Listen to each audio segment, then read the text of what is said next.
अस्सलाम वालेकुम डॉक्टर साहब। वालेकुम सलाम जी, लोनी साहब खैरियत से हैं? अल्लाह का फजल। डॉक्टर साहब मेरे व्यूवर्स के लिए आप अपना इंट्रोडक्शन करा दें। जी बिस्मिल्लाह रहमान रहीम। मेरा नाम प्रोफेसर मोहम्मद सुबान कुरैशी है।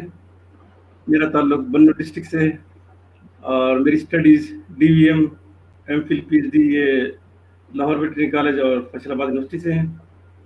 और यहाँ पेशावर में मैंने ज्वाइन किया 1982 में एज वेटरनरी ऑफिसर हेल्थ, और फिर 90 में यहाँ पे हमारे पास काफ़ी कन्फ्लिक्ट ऑफ इंटरेस्ट है, क्योंकि गवर्नमेंट कुछ और चाहेगी। अब गवर्नमेंट चाहेगी कि हमारे लोगों को सस्ती चीज़ मिले, कभी और गोश्त का भी ये हाल है।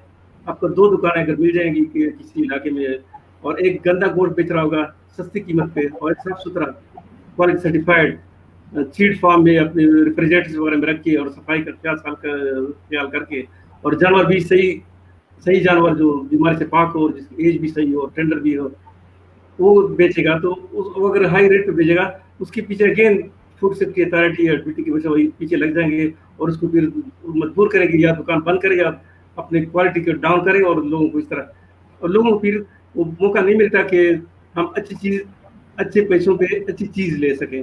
तो ये कंज्यूमर के साथ भी जुल्म है और प्रोड्यूसर के साथ भी जुल्म है। बिल्कुल ये बात तो है। मैंने भी नोट किया है कि इस्लामाबाद में रेट लिस्ट निकलती है, निर्खनामे के मुताबिक बेचा जाता है गोश्त, लेकिन F6 में एक शॉप है, मीट शॉप, वो अपनी मर्जी की रेट पे बेचता है। वो पता जी नहीं उसको कहाँ से उन्होंने अलाउ किया हुआ है, AC वेसी लगे हैं। यहाँ आप देख सकते हैं, हम अपने हमारे स्लॉट हाउसेज का हालत, ये पेशावर रिंग रोड का बड़ा स्लॉट हाउस है हमारा। तो यहाँ पे अगर आप एनिमल ट्रांसपोर्टेशन देख लें, जिस तरीके से एनिमल ट्रांसपोर्टेशन होती है, और ये बफलो जब आ रही है स्लॉट हाउस की तरफ, तो बार जगह जगह जख्मी होती है, और फिर उसके जो अब ये जानवर सारे जो स्लॉटर हुए जमीन पे पड़े हुए हैं, यहाँ पे यूरिन से, पेशाब से और गोबर से ये गंदे हो जाते हैं। सारा गोश्त जो कुदरत ने एक साफ सुथरा गोश्त पैदा किया है, वो गंदा होके हमारे पास शॉप्स में और आ रहा है। तो ये भी एक जुल्म है हमारे फूड चेन के साथ, कि जो गोश्त हमारे पास दुकान में मिल रहा है या पैक होके, वो किस तरह इस स्लॉटर हाउस से गुजरा है होके, या किस तरह आगे चल रहा है। और इस गोश्त में, इन चीज़ों में क्वालिटी कंट्रोल सर्टिफिकेशन भी नहीं है कि किस लेबॉरेटरी ने इसको चेक किया हुआ है, और किस जहर से, किस बीमारी से, किस टॉक्सिन से ये पाक है। कि गवर्नमेंट चाहती है कि लोगों को सस्ती खुराक मिले, प्रोड्यूसर चाहता है, फार्मर चाहता है कि मुझे अपने अपने प्रोड्यूस का रिटर्न मिले। आपने जो फैक्ट्री लगाई है, जो दुकान लगाई है, जो मैं खर्चा कर रहा हूँ, इसको रिटर्न मिले। यहाँ पे कंफ्लिक्ट ऑफ इंटरेस्ट आ जाता है। ये जान मीट शॉप है, इस मीट शॉप को भी यही हर वक्त इसके पीछे डंडा ले लेते हैं कि आप महंगा क्यों बेच रहे हैं।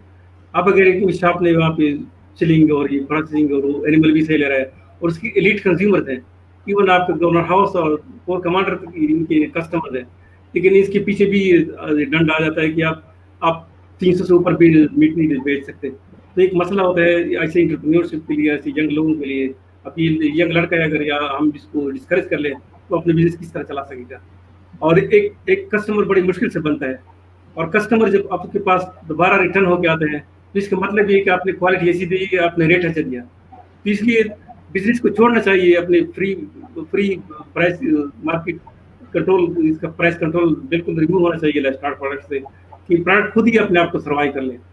अब एक ये आदमी अगर महंगी चीज बेचे और अच्छी न बेचे, तो कस्टमर नहीं आएंगे, ऑटोमेटिकली फेल हो जाएगा।